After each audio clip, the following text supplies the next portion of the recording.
Bom dia a todos! Graça e paz do Senhor Jesus seja com todos nós. Uma ótima sexta-feira para todos. Hoje é dia 14 de abril de 2023. Seja muito bem-vindo ao nosso devocional de hoje. E nesta sexta-feira, encerrando aí a nossa semana de devocionais, vamos de Ezequiel 13, 14 e 15. O tema do devocional de hoje é os falsos profetas. Então, já deixa eu ler aqui o texto para a gente poder já começar a contextualizar o que vamos conversar, o assunto aí bem delicado nessa sexta-feira, mas pedimos ao Senhor graça para que possamos abordar esse tema que é importante. Se não fosse, não estaria aqui na palavra de Deus, por isso devemos meditar com cuidado.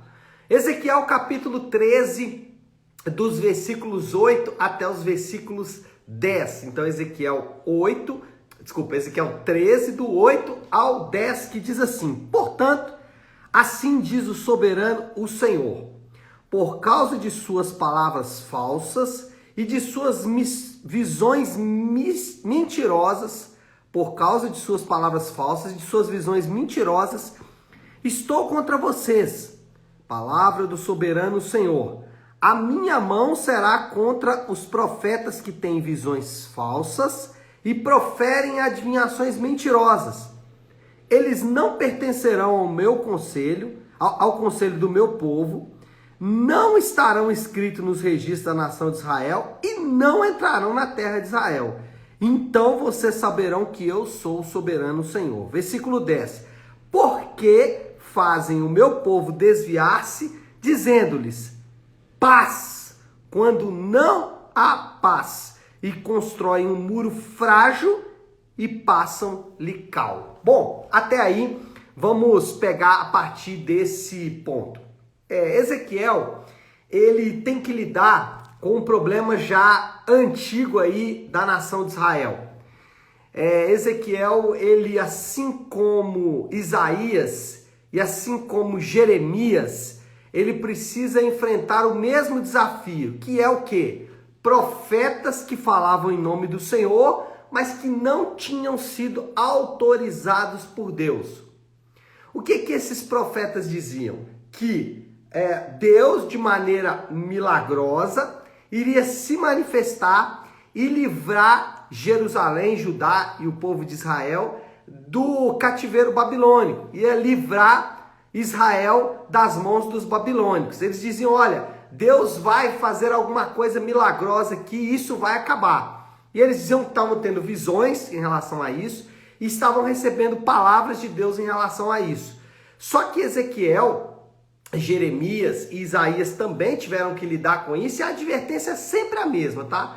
Se você se lembrar, tanto Ezequiel como Jeremias é a mesma coisa. Diziam que iria acontecer paz, mas essa paz não viria. Era a mesma questão, inclusive o mesmo discurso que eles estavam tendo que lidar. E qual foi a maneira com que Deus lidou com esses profetas? De maneira muito dura e muito direta. Então, o que isso tem a ver comigo e com você? O que falsos profetas falando lá em um período muito anterior ao nosso pode nos ensinar numa manhã como essa? Primeiro, eu acho que deve nos ensinar o cuidado com os falsos mestres. Ali naquele caso, eles tinham um discurso bonito, um discurso que era agradável ao coração, mas eles não tratavam do problema da nação.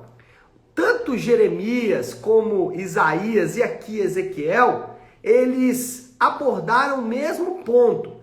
Eles não queriam a supremacia da profecia. Eles não queriam ser os donos da profecia. Nenhum deles, nem Isaías, nem Jeremias, muito menos Ezequiel. O que eles queriam é que aqueles profetas profetizassem a verdade.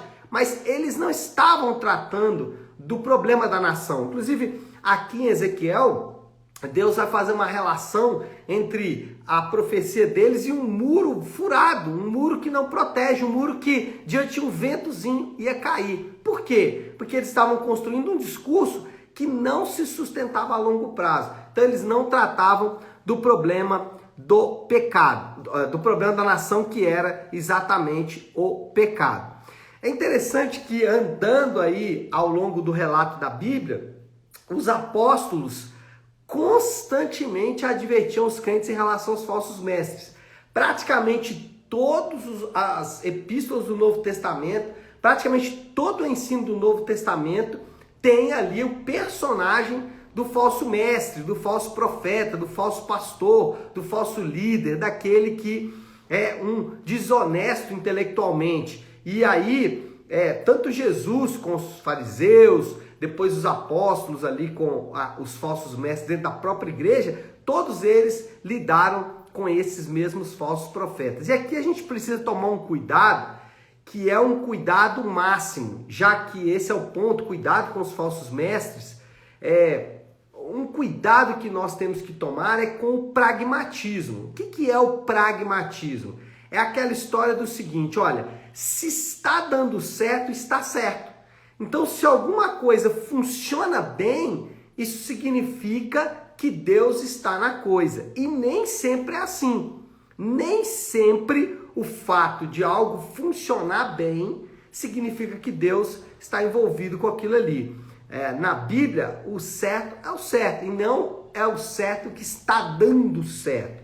Então, às vezes, aquele discurso, mas tem pessoas se convertendo. Não, a gente não pode usar. Mas está ajudando muita gente. Não, a gente não pode usar esse discurso. Por quê? Porque foi, inclusive, o discurso aqui que Ezequiel teve que lidar. Aqueles homens até resolviam o problema ali a curto prazo, mas não tratavam com o problema a longo prazo. Então, cuidado com os falsos mestres. A gente tem visto, né, o quanto o falso ensino tem causado dano nas pessoas, né? Crentes, às vezes, piedosos são vítimas desses falsos ensinos. Então, a gente precisa tomar muito, muito cuidado, porque se era um problema na época de Ezequiel, na época de Jesus não foi diferente, na época dos apóstolos também não foi diferente e nos dias de hoje também não será diferente. A gente não pode esquecer disso jamais. Bom, e como fugir então dos falsos mestres? A Bíblia é a nossa única regra de fé e de prática.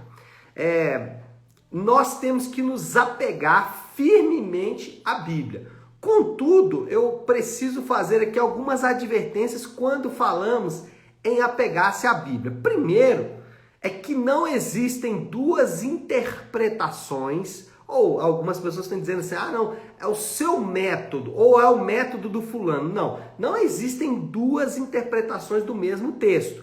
Isso aí é regra básica. Um texto só pode ser interpretado de uma única maneira. O sujeito continua sendo sujeito independente de quem fala ou não. O verbo continua sendo verbo independente de quem fala ou não. Então, não existem duas interpretações do mesmo texto. Existe uma interpretação boa e uma interpretação ruim. Isso precisa ficar claro, porque às vezes quando se fala da Bíblia, alguém fala, mas essa é a sua interpretação. Não, não existem duas interpretações do mesmo texto. É claro que quando falamos da Bíblia, ou aliás, quando falamos da Bíblia não, quando falamos de qualquer texto de maneira geral, você precisa seguir algumas regras.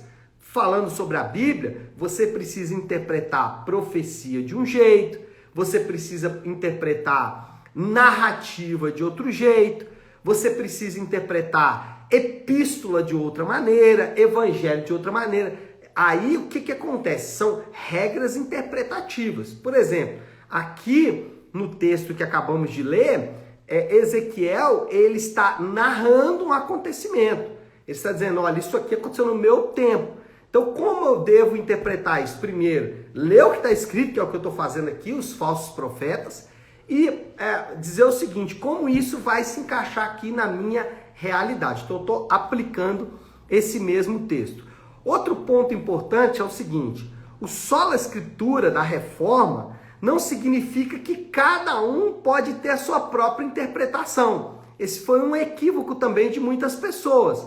Tem pessoas que falam assim, sola escritura diz que agora todo crente pode interpretar a Bíblia ao seu próprio modo. Não, não é isso que o sola escritura diz. O sola escritura diz que o seguinte, a Bíblia ela está em um patamar superior aos tratados teológicos e aos catecismos. os catecismos, os tratados teológicos, eles estão num patamar e a Bíblia está no outro patamar. Ou seja, esses elementos aqui estão sujeitos à Bíblia. Mas sola escritura não significa que cada crente vai poder tratar do texto da sua própria maneira. Terceiro ponto aí, procure sempre verificar aonde procure sempre verificar nas escrituras o que o mestre ensinou. O que aquela pessoa falou está nas escrituras? O que eu estou falando aqui nessa manhã com você pode ser encontrado na Bíblia? É isso mesmo? O pastor Léo está com a razão? De onde o mestre que está falando aquilo ali retirou aquele pensamento? De onde ele retirou aquela doutrina que ele está ensinando? De onde ele tirou essa ideia que ele está passando para as pessoas? Então, esse é um ponto muito importante. E o último é que não tenha muitos mestres, mas tenha mestres fiéis. Esse é um ponto muito importante. Hoje nós temos uma gama gigantesca de lives, devocionais, aulas, ensinos, podcasts e uma gama muito grande de ensinos sobre a Bíblia, especialmente na internet. Mas será que todos que estão ali são fiéis às Escrituras? Então, essa é uma pergunta importante. O quanto o mestre que está te ensinando é apegado à palavra de Deus, o quanto ele tem temor ao que ele está fazendo, o quanto ele tem temor diante da sua tarefa, ou ele está fazendo simplesmente por um ganho financeiro, ou por um ganho de status, de poder e assim por diante. Então, não tenha muitos mestres, tenha mestres fiéis, mestres que são apegados às Escrituras. Toda profecia, ela deve estar sujeita à Bíblia, ela deve ser retirada da própria palavra de Deus, porque senão você pode estar realmente aí sendo alimentado por um falso mestre. Bom, acho que com essas ferramentas básicas aí você consegue já se livrar de boa parte aí dos falsos mestres, né? Mas é óbvio que talvez o melhor a se fazer quando trata-se de falsos mestres é estar bem envolvido em uma igreja local, né?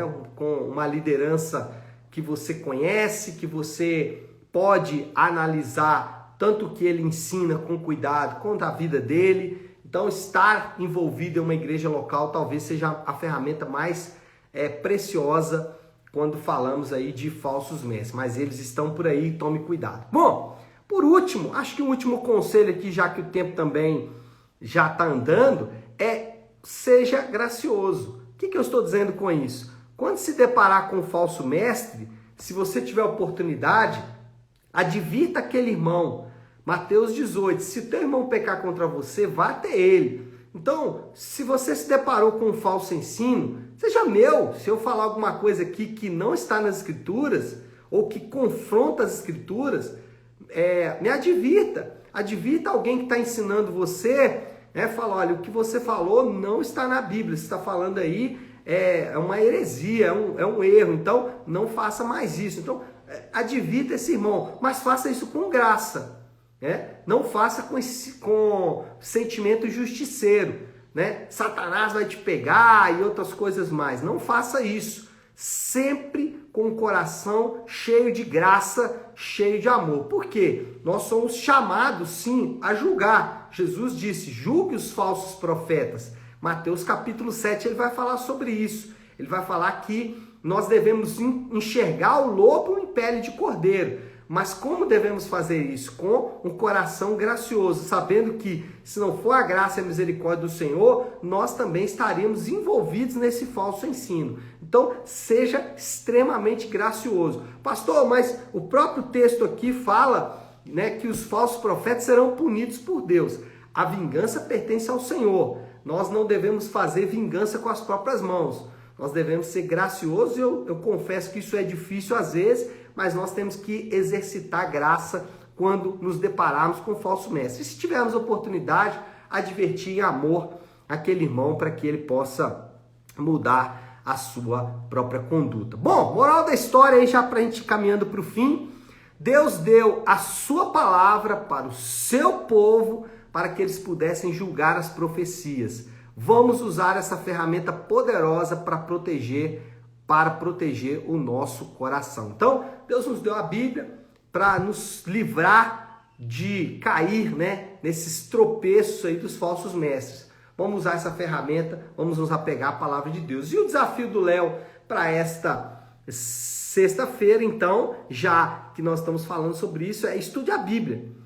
Não leia apenas, não medite apenas. Isso são boas coisas a se fazer, mas também estude com afinco, estude com destreza, estude para que você cada vez mais adquira aí o senso crítico, para que já diante da heresia você veja rapidamente, você só vai conseguir fazendo isso estudando. E hoje a gente tem tantas ferramentas para nos ajudar que a gente não pode nunca ser remisso em relação a isso. Tá certo, meu povo? Bom, acho que é hora de orar, né? Já falei para danar hoje. Então a gente pode orar agora. Então, se você puder, pare aí um instante o que você está fazendo e vamos juntos buscar a Deus em oração. E como eu gosto de fazer toda sexta-feira, gosto de encerrar a semana de devocionais com a oração que o Senhor nos ensinou, com a oração do Pai Nosso. Pai nosso que estás nos céus, santificado seja o teu nome. Venha o teu reino, seja feita a tua vontade, assim na terra como no céu. Dá-nos hoje o nosso pão de cada dia. Perdoa as nossas dívidas, assim como perdoamos aos nossos devedores. E não nos deixes cair em tentação, mas livra-nos do mal, porque teu é o reino, o poder e a glória para sempre. Amém. Amém, meus amados irmãos? Então é isso. Nós vamos ficando por aqui. Que Deus te abençoe. Uma ótima, uma excelente sexta-feira para todos. Fiquem com Deus.